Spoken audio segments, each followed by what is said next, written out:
그리스도인의 믿음은 성경을 바르게 이해하는 것에서 시작해서 그 진리를 확신하고 느끼는 것입니다. 그리고 이제 하나님을 신뢰함으로 헌신하는 것입니다. 본문 서두에 있는 그러므로라는 말은 그 신자의 믿음을 삶의 문제에 적용하는 것의 중요성을 우리에게 가르쳐 줍니다. 바울은 1절부터 11절까지 신자가 믿음으로 그리스도와 연합하여 그리스도와 함께 죽고 사는 것을 증거했습니다. 우리는 예수님을 믿는 순간 예수님과 영적으로 연합되고 예수님과 함께 제대하여 죽고 새로운 생명으로 살아났습니다. 우리는 이 그리스도와의 연합과 그 연합에 따른 결과를 우리의 지성으로 이해합니다. 그러나 기독교의 위대함은 이해하는 것으로 끝나는 것이 아니라 마음으로 확신하고 경험하는 데까지 나아가게 한다는 것입니다. 성령께서 나의 옛사람이 이미 죽었고 내가 그리스도 안에서 새로운 피조물이 된 사실을 확신하고 느끼게 하신다는 것입니다. 이것은 눈으로 보고 손으로 만져서 확신하는 것이 아니라 영적으로 확신하는 것입니다. 그러게 이제 우리는 우리를 구원하신 주님을 신뢰함으로 주님께 헌신하게 되는 것이지요. 오늘 본문은 우리가 깨닫고 확신하는 또 신뢰하는 진리를 우리의 삶에 적용하는 것과 관련된 내용입니다. 본문은 신자들에게 거룩함을 위한 영적 싸움을 촉구하고 있습니다. 그런데 12절을 보면은 죄가 너희 죽을 몸을 지배하지 못하게 하여라고 명하는 반면에 14절은 죄가 너희를 주장하지 못하리니 이렇게 증거합니다. 왜 바울은 죄가 너희 죽을 몸을 지배하지 못하게 하라 명하면서 동시에 죄가 너희를 주장하지 못한다 이렇게 선언하고 있는 것입니까? 이것은 논리적으로 서로 상반되는 말이 아닙니까? 이 어문은 이렇게 이해할 수 있습니다. 14절에 죄가 너희를 주장하지 못하리니 라는 선언은 그리스도와 연합된 신자에게 영적으로 일어난 사실에 대한 말씀입니다. 신자는 그리스도와 합하여 죄에 대하여 죽었습니다. 그래서 죄의 종에서 해방되었습니다. 더 이상 죽은 옛사람을 죄가 지배할 수 없는 것이지요. 이 분명한 사실에 대한 선언인 것입니다. 그런데 신자가 죄의 종에서 해방되었다고 신자가 죄의 유혹에서 자유로운 것은 아닙니다. 우리는 이런저런 모양으로 죄의 유혹을 받고 그 유혹에 넘어질 때를 많이 경험합니다. 우리가 죄의 종에서 해방되었는데 왜 이런 일이 일어나는 것입니까? 마틴 노이드 존슨은 이 문제를 옛사람과 죄의 몸을 구분하여 설명합니다. 본문 앞 6절 말씀입니다. 우리가 알거니와 우리의 옛사람이 예수와 함께 십자가에 못 박힌 것은 죄의 몸이 죽어 다시는 우리가 죄에게 종노릇하지 아니하려 함이니. 예수님과 함께 십자가에 못 박혀 죽은 옛사람은 과거 아담 안에서 죄의 종노릇하던 과거의 우리 자신입니다. 그 과거의 우리가 예수 믿을 때 죽었다는 것입니다. 죽어서 장사되었다까지 이야기합니다. 반면에 6절에서 증거하는 죄의 몸은 예수 믿고 난 후에 우리의 육신을 의미합니다. 이 죄의 몸이 12절에서는 죽을 몸으로 증거되고 있고 13절에서는 너의 지체로 증거되고 있습니다. 신자는 죄에 대하여 죽었기 때문에 죄가 신자 곧 신자의 인격을 지배할 수는 없습니다. 그래서 죄는 이제 신자의 몸을 주장하려고 애를 쓰고 있습니다. 곧 우리의 육신의 정욕을 자극하여 범죄케 하는 것입니다. 우리의 옛사람이 죽었지만 우리 옛사람의 잔재가 아직 우리 몸에, 우리 육신에 남아있기 때문입니다. 그리고 하나님의 구원 경륜에서 우리가 예수 믿을 때 이미 구원받았지만 아직 완전한 구원을 이루지 못했습니다. 특별히 몸의 구원을 이루지 못했습니다. 우리 몸의 구원은 예수님이 재림하시는 그날에 부활의 몸을 입을 때 완성이 됩니다. 그래서 죄가 우리를 지배할 수는 없지만 우리의 몸을 지배하고 주장하려고 애를 쓰고 있기 때문에 이렇게 로마 성도들에게 명령하는 것입니다. 그러므로 너희는 죄가 너희 죽을 몸을 지배하지 못하게 하여 몸의 사욕에 순종하지 말고, 또한 너희 지체를 불의의 무기로 죄에게 내주지 말고, 오직 너희 자신을 죽은 자 가운데서 다시 살아난 자 같이 하나님께 드리며 너희 지체를 의의 무기로 하나님께 드리라. 우리 몸을 주장하려는 죄와 싸우라는 것이지요. 그리고 자신을 거룩하게 구별하여 하나님께 헌신하라는 것입니다. 바울은 지금 로마 성도들에게 거룩함을 위한 영적 싸움을 촉구하고 있는 것입니다. 이것은 우리에게도 동일하게 적용되는 내용입니다. 근데 이 영적 싸움과 관련해서 우리가 먼저 생각할 것은 이 영적 싸움은 하나님이 대신해 주지 않는다는 것입니다. 그리고 죄송한 얘기지만 제가 여러분의 영적 싸움을 대신해 줄 수도 없습니다. 여러분의 구역장이 아무리 여러분을 위해서 헌신한다 할지라도 구역장이 구역원을 대신해서 영적으로 싸워줄 수도 없습니다. 이 영적 싸움은 각자가 감당해야 될 일입니다. 만일 여러분이 이 영적 싸움을 나는 모르겠습니다, 나는 싫습니다 하고 외면한다면, 감당하지 않는다면 여러분은 육에 속한 사람임을 나타내는 것입니다. 육에 속한 사람은 하나님의 성령의 일들을 받지 아니하나니 이는 그것들이 그에게는 어리석게 보이며 또 그는 그것들을 알 수도 없나니 이란 일은 영적으로 분별되기 때문이라. 구원받았다는 것은 영적인 생명이 주어졌다는 것인데, 영적인 생명이 주어진 사람이 영적인 일을 전혀 알지 못한다. 근데 영적 전쟁을 알지 못하고 무시하고 있다. 이것은 구원받지 못했다는 말이 되는 것입니다. 물론 거룩함을 위한 영적 싸움은 쉽지 않습니다. 특별히 예수 믿은 지 얼마 되지 않은 초신자의 경우는 참 어렵습니다. 영적 싸움이라는 그런 단어도 이해하기 힘들고, 또 영적 싸움을 어떻게 해야 되는지 잘 모를 수가 있는 것이죠. 그래서 교회에는 이 초신자들을 향한 이 성숙한 믿음의 사람들의 돌봄과 도움이 필요한 것입니다. 그럼에도 불구하고 이미 하나님의 생명을 받은 사람은 영적 싸움을 피할 수 없습니다. 이것은 갓난아이가 성장하는 것과 같은 원리인데요, 갓난아이가 저절로 자기 힘으로 건강하게 성장할 수 있습니까? 못하잖아요. 부모의 도움을 받아야 되잖아요. 부모가 젖병을 물려줘야 되고 이유석을 떠먹여야 돼야 되고 도움을 받아야 됩니다. 하지만 스스로 해야 될 일도 있어요. 걷는 것 부모가 대신 못해줍니다. 기어다니다가 겨우 일어나가지고 한 발짝 뛰다가 쓰러져도 계속 걷는 훈련을 해야 마침내 걷게 되고 정상적으로 몸이 성장하게 되는 것이죠. 우리 영적 싸움도 그런 것입니다. 바울은 믿는 자 안에 두 세력의 싸움이 있다라고 증거합니다. 육체의 소욕과 성령의 소욕입니다. 우리는 성령으로 새 본성을 받았지만 우리 육체에는 옛사람의 본성이 아직 남아 있습니다. 이 육체의 소욕입니다. 이 육체의 소욕을 12절은 몸의 사욕이다 그렇게 증거합니다. 이 몸의 사욕은 계속 신자라여금 세상 즐거움을 좇게 하고 그래서 죄를 짓도록 우리를 유혹하고 미혹합니다. 그 유혹은 때로 가까운 사람을 통해서 올 수도 있어요. 근데 그 가까운 사람이 누구냐 이게 중요한 게 아니라 그들의 권면과 유혹이 우리 하나님께로부터 멀어지게 하고 세상 죄와 가까워지게 하고 이렇게 한다면 그 배후에는 마귀가 있는 것이 분명합니다. 이 봄이 되면 결혼식이 많잖아요. 이제 곧 결혼식이 또 많아질 터인데 이 봄에는 주일날 안 보이는 분들이 나중에 알아보니까 결혼식 가서 예배 못 왔다는 거예요. 우리가 가족이나 친지나 이웃의 결혼식을 축하하러 가는 거 선한 일입니다. 잘못된 일이 아닙니다. 하지만 하나님께 예배 드리는 것보다 우선순위에서 주일 예배 빼먹고 거기 갔다 거기 가서 축하하고 같이 어울려서 식사하고 그렇게 해서 즐겼다. 이게 육체의 본능을 따르는 것이고 하나님께 죄를 짓는 것이 되는 것입니다. 우리는 육체의 소욕이 아니라 성령의 소욕을 따라 살아가야 됩니다. 우리가 날마다 성령의 인도하심에 순종한다면요 육체의 소욕이 또 죄의 유혹이 계속 우리에게 있겠지만 이걸 물리치기가 훨씬 수월하다는 것입니다.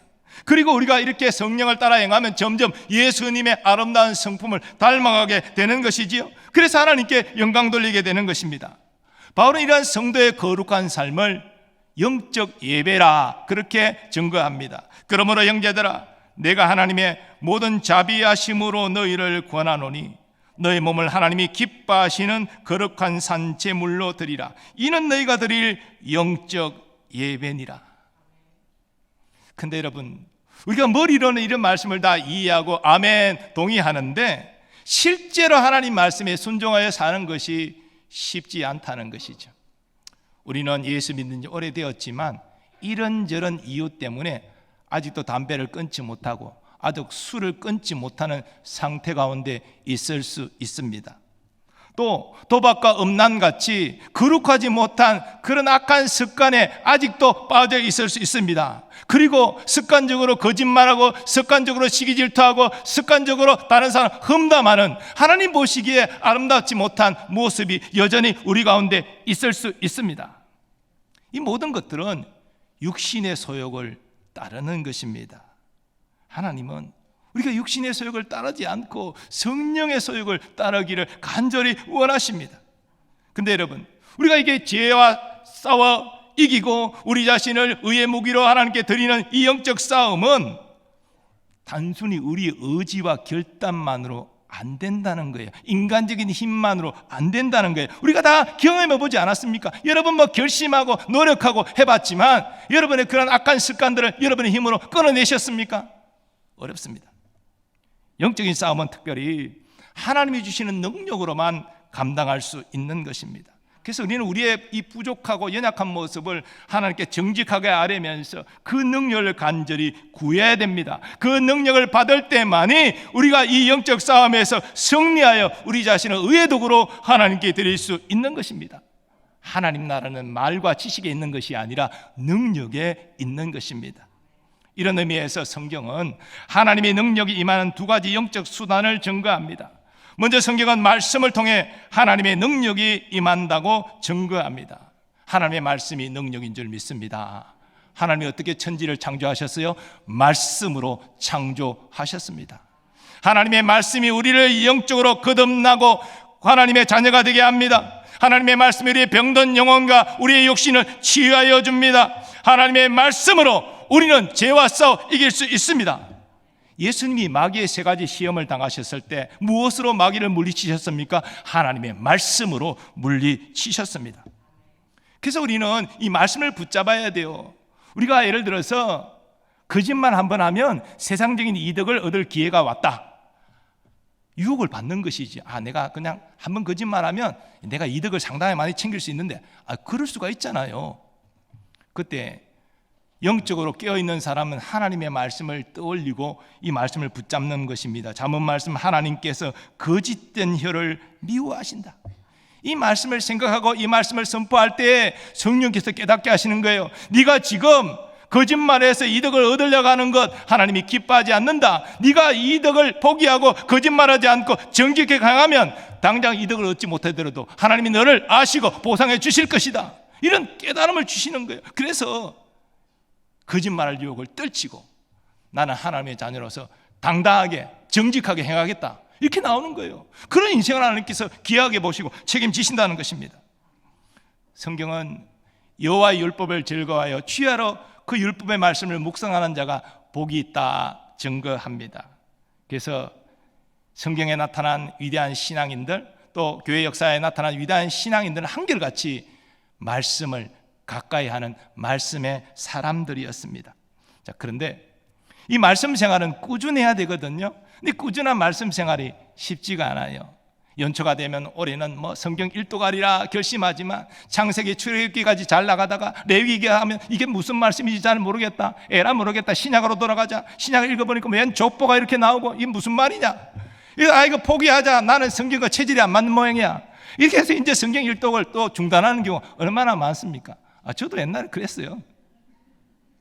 말씀을 꾸준하게 읽고 묵상하는 거 쉽지가 않아요. 그래서 믿음의 사람들이 함께 하는 것이 참 필요합니다. 가정에서 가족이 함께 성경 보기 하면서 예배드리고, 구역에서 함께 성경 보기로 같이 말씀의 은혜를 단톡방에 올리면서 오늘 이런 말씀의 은혜를 받았습니다 하면서 서로 격려하면서 함께 읽을 때 꾸준하게 읽을 수가 있는 것이지요.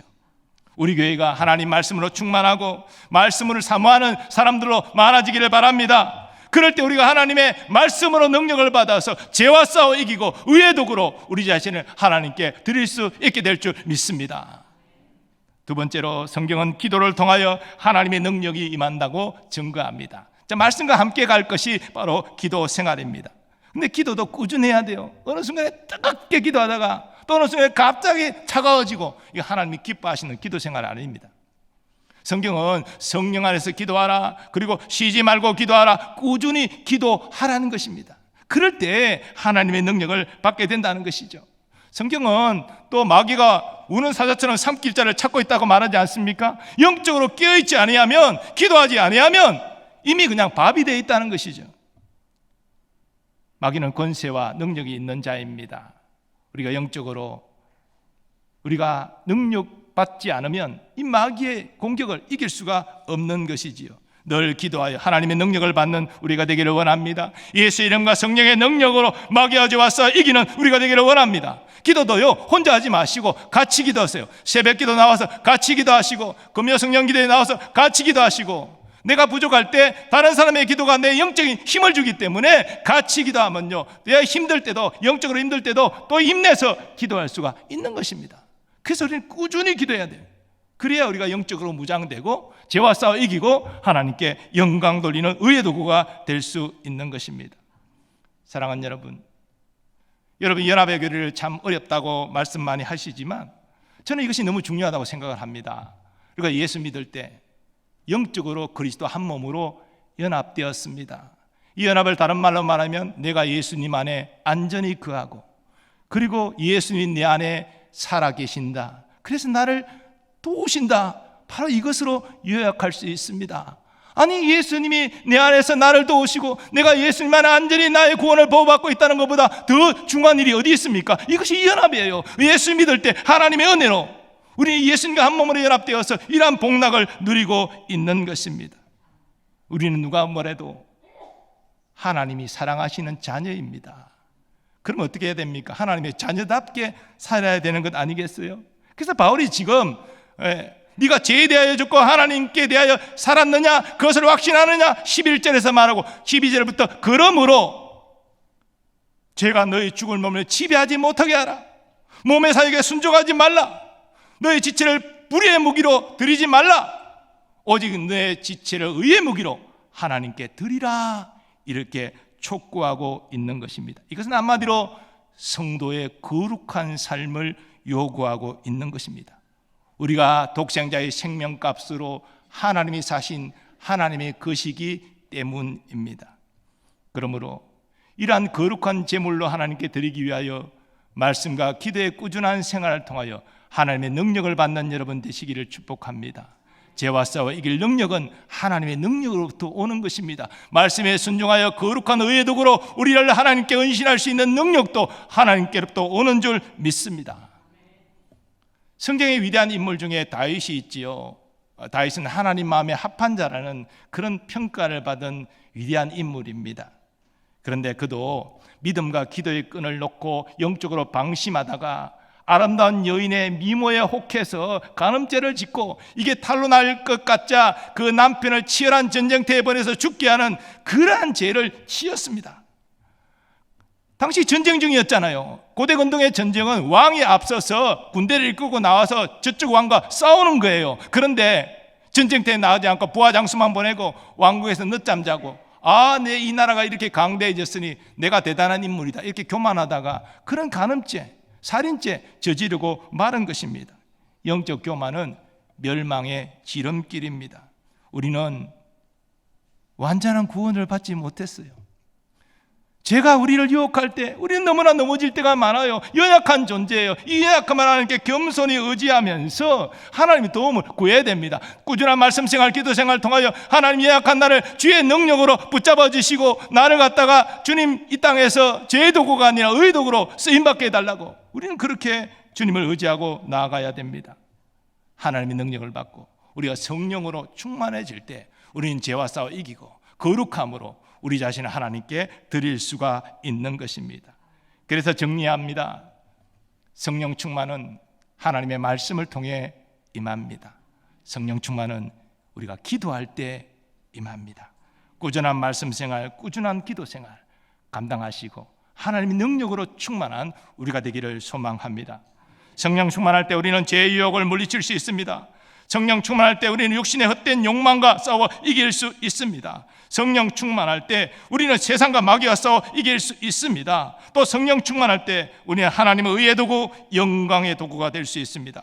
성령 충만할 때 우리는 예배의 감격을 누릴 수 있습니다. 성령 충만할 때 우리는 삶 속에서 하나님 나라를 경험할 수 있습니다. 또 성령 충만할 때 우리는 담대히 복음을 전하고 영혼을 주님께로 인도할 수 있습니다. 성령 충만할 때 우리는 복음에 합당하게 살고 생명이 풍성한 교회를 이룰 수 있습니다. 성령 충만은 신비한 체험, 환상을 보는 것, 그게 아니라 성령의 뜻에 순종하는 상태를 의미하는 것입니다. 육체의 소욕에 순종하는 것이 아니라 성령의 이끄심에 순종하는 것이 성령 충만입니다. 하나님은 우리가 믿음으로 그리스도와 연합되어서 죄에 대하여 죽고 새 생명으로 살아난 하나님의 자녀임을 확신하기를 원하십니다. 그러면 우리의 신분을 확신하는 만큼 우리는 그 신분에 걸맞게 살아야 돼야 마땅하지 않겠습니까? 꾸준한 말씀 생활, 꾸준한 기도 생활을 통하여 하나님의 능력을 받아 하나님이 사랑하시는 자녀답게 살아가는 우리가 되기를 소망합니다. 우리의 죽을 몸에 역사하는 죄와 싸워 이기고 우리 자신을 쳐서 말씀에 복종하여 의의 도구로 하나님께 드리는 우리가 되기를 원합니다. 오늘 말씀을 통해서 우리에게 거룩히 살아갈 힘과 두려움 없는 믿음 주실 나의 하나님을 찬송하기를 원합니다. 그리고 그 찬송의 고백 속에서 하나님이 이제 내가 거룩하게 살아가 주님의 의의 도구가 되기를 원합니다. 하나님 나를 붙들고 사용하여 주옵소서. 그렇게 결단하는 우리 모두 되기를 간절히 소망합니다.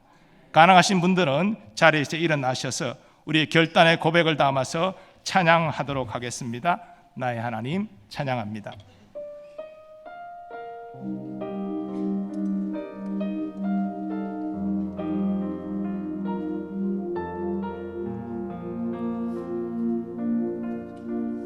나의 사랑, 나의 사랑, 너는 어여쁘고 참 귀하다. 어느 보석보다 귀하다. 내가 사랑스럽지 않을 때 너를 온전히 사랑하고 너와 함께하려 내가 왔노라. 주의 사랑, 주의 사랑, 이 사랑은 결코 변치 않아. 모든 계절 돌보시네. 풀은 마르고 꽃은 시드나 주의 말씀은 신실해. 실수가 없으신 주만 바라라. 주님의 나라와 주님의 나라와 뜻이 나의 삶 속에 임하시며 주님 알기를 주만 보기를 소망해.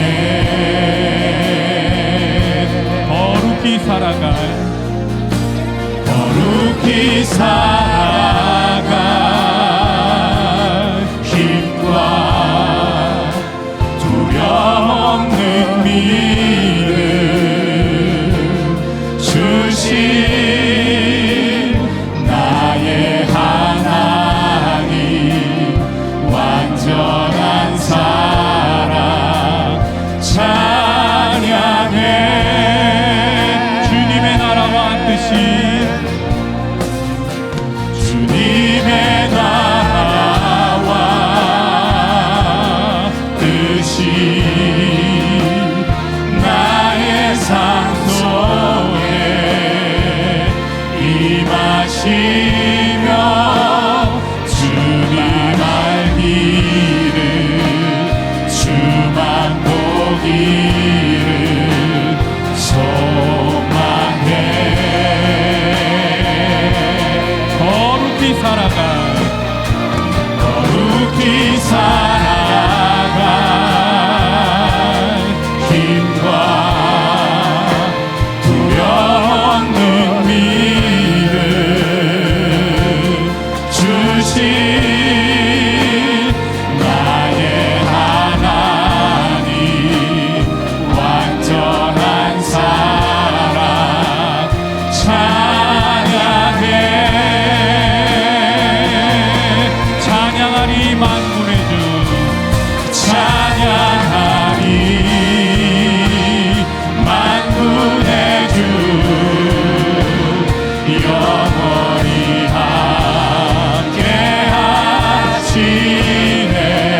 영원히 함께 하시네. 존귀하신 사랑의 왕 영원히 통치하시네.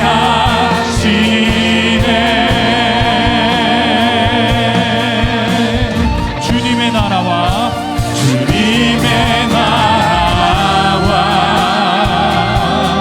뜻이 나의 삶 속에 임하시며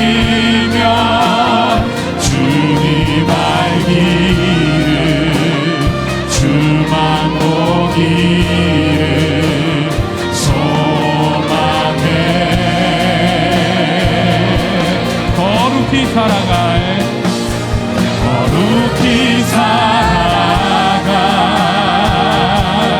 힘과 두려움없는 믿음 주신 나의 하나님 완전한 사랑 찬양해.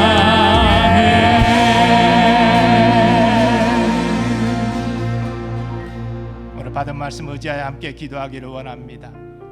우리는 하나님의 은혜로 구원받았습니다. 예수님과 영적으로 한몸 되는 놀라운 신비를 누리고 있습니다. 주님과 함께 제대하여 죽고 새 생명으로 살아났습니다. 이 사실을 확신하고 새 생명 받은 자답게 내 몸에 역사하는 죄와 싸워 이기고 우리 자신을 의의 도구로 하나님께 드리기를 원합니다. 우리의 의지만으로, 우리의 힘만으로 안 되기에 꾸준한 말씀 생활과 기도 생활로 하나님의 능력 받기를 원합니다. 성령 충만하기를 원합니다. 성령 충만하여 죄와 싸워 이기고 의의 도구로 우리 자신을 하나님께 드릴 수 있는 우리의 삶이 될 수 있도록 이 시간 주여 한번 외치고 통성으로 기도하겠습니다. 주여! 주님의 아버지 하나님, 크신 은혜로 우리를 구원하여 주심을 감사합니다. 누가 보내도 하나님 보시기에 우리는 의롭고 귀한 존재임을 믿나이다.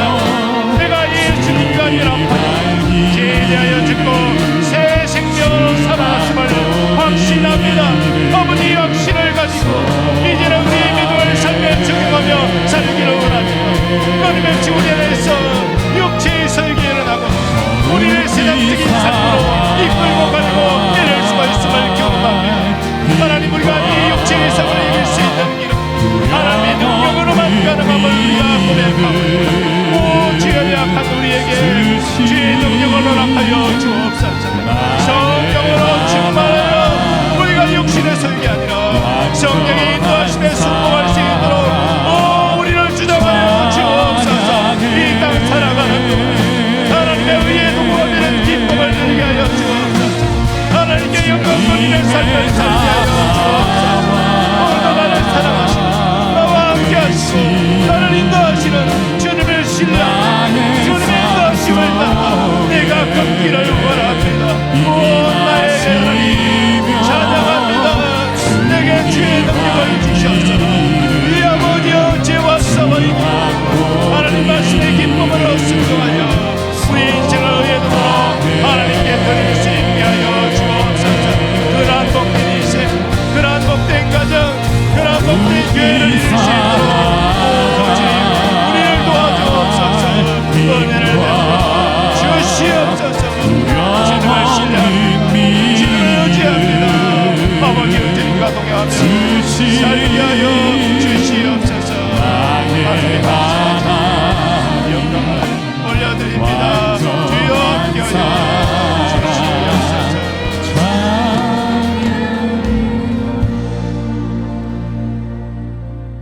거룩하신 하나님, 오늘도 연약한 모습, 부끄러운 모습 그대로 주님 앞에 나아왔습니다.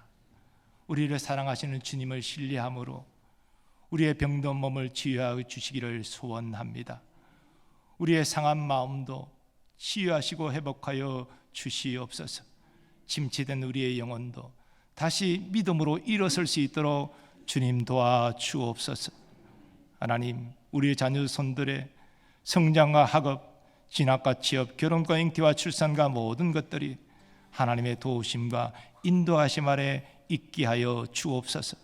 국방의 의무를 감당하는 우리의 자녀들을 기억하시고 저들을 보호하시며 그 의무를 잘 마치고 가정으로 돌아올 수 있게 하여 주옵소서.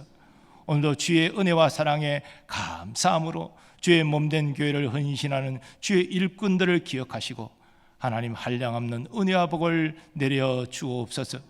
하나님 또한 선교사님들과 그 가족들을 보호하여 주시고 어려운 여건 속에 있지만 복음의 능력 의지하여 귀한 사명 잘 감당할 수 있게 하여 주옵소서.